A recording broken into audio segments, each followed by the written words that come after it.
नमस्कार, मैं हूं आपके साथ नलोफर अंसारी और आप देख रहे हैं एनटीवी न्यूज। आई नजर डालते हैं आज की खास खबरों पर।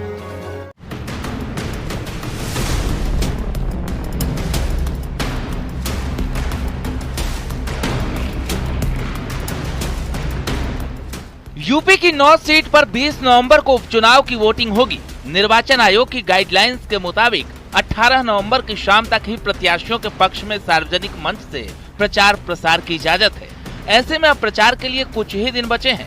तमाम सियासी दलों ने प्रचार प्रसार में पूरी ताकत झोंक रखी है, लेकिन बहुजन समाज पार्टी के बड़े नेताओं ने सार्वजनिक रैली और जनसभाओं से अब तक दूरी बना रखी है। विधानसभा उपचुनाव में बीएसपी अकेले चुनावी मैदान में उतरी है।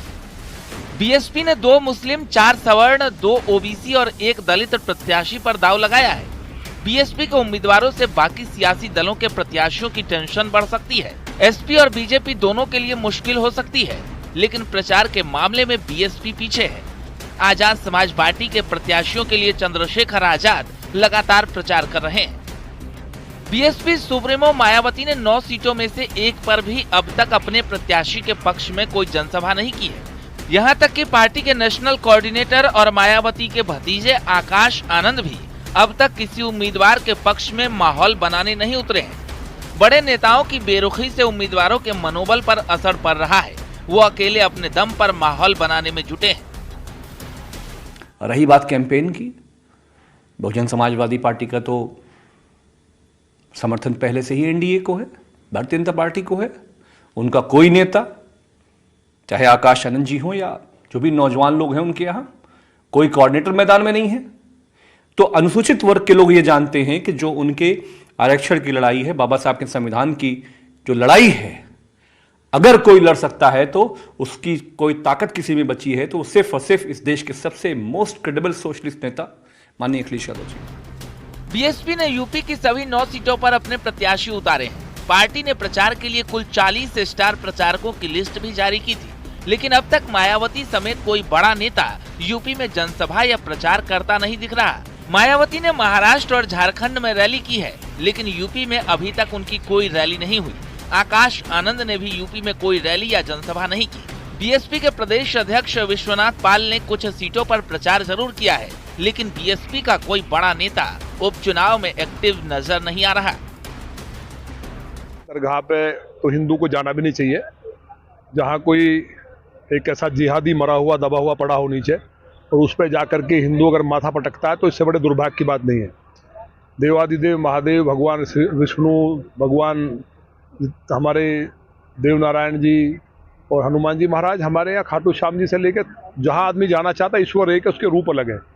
लेकिन दरगाह के अंदर तो वो जिहादी दबे हुए हैं, जिन जिहादियों ने यहाँ दुराचार किए, बेटियों को जहाँ जोहर करने को मजबूर किया, तो वो दबे हुए हैं, उनके अंदर कीड़े पड़े हुए हैं, उस पर जाके कोई माथा पटक रहा है तो इससे ज़्यादा दुर्भाग्य की बात नहीं है। वो अरब कंट्रीज में भगवान देवादिदेव महादेव की पूजा कर रहे हैं, मक्केश्वर महादेव की, तो जब भोलेनाथ को मुस्लिम भी मान रहे हैं, दुनिया की जब दुनिया नहीं थी तब से शंकर जी हैं, तो उनकी पूजा करनी चाहिए। तो मौलवी भी मुझे उम्मीद है कि भगवान महादेव का अभिषेक करेंगे।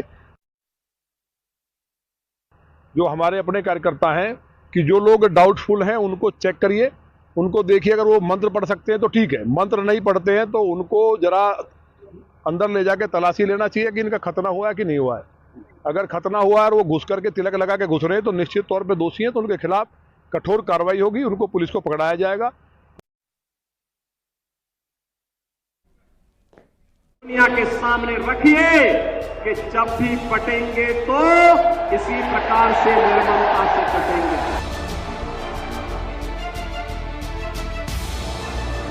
यूपी में 20 नवंबर को उपचुनावों के लिए वोटिंग होनी है।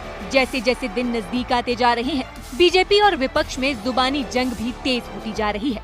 कटहरी और मंझवा सीट के लिए प्रचार करने पहुंचे सीएम योगी ने समाजवादी और कांग्रेस पार्टी पर बड़ा हमला बोला। योगी ने कहा कि सरकार में राम भक्तों पर गोलियां चली थीं, लेकिन अब अयोध्या में राम मंदिर का निर्माण हो चुका है। 10 साल में हमने बदलते भारत को देखा है।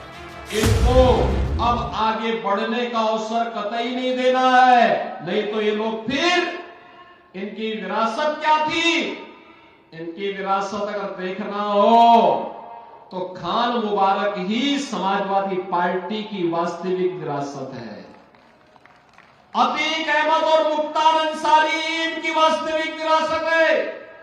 ये भारत के देवी देवताओं को, भारत के महापुरुषों को सम्मान नहीं देते। डॉक्टर लोहिया तो इसी अम्बेडकर नगर की धरती पर पैदा हुए थे, लेकिन आज की समाजवादी पार्टी डॉक्टर लोहिया और आचार्य नरेंद्र देव के मूल्यों और सिद्धांतों से भटक चुकी है। अखिलेश यादव ने भी अलीगढ़ में प्रचार किया। इस दौरान उन्होंने बीजेपी पर पलटवार किया और कहा कि बीजेपी को सिर्फ मुद्दों से भागना आता है। महंगाई, रोजगार, किसानों पर बात नहीं करती, लेकिन जनता लोकसभा की तरह विधानसभा के उपचुनाव में इनको जवाब जरूर देगी। सीएम योगी पीडीए की नई परिभाषा दे रहे हैं, लेकिन बीजेपी की परिभाषा नहीं जानते। ये हमारे मुख्यमंत्री जी हैं जो पीडीए की नई परिभाषा दे रहे हैं। पीडीए की तो परिभाषा दे रहे हैं, लेकिन डीएपी का फुल फॉर्म नहीं जानते हैं। पीडीए की तो नई परिभाषा है उनके पास, लेकिन डीएपी की परिभाषा नहीं जानते हैं। गुरु पर्व के मौके पर सीएम योगी ने इशारों ही इशारों में नेहरू सरकार पर हमला बोला है। योगी ने कहा कि 1947 में तत्कालीन सरकार चाहती तो ननकाना साहिब भी भारत का हिस्सा होता। पाकिस्तान में आज सिखों को कीर्तन करने में परेशानी होती है।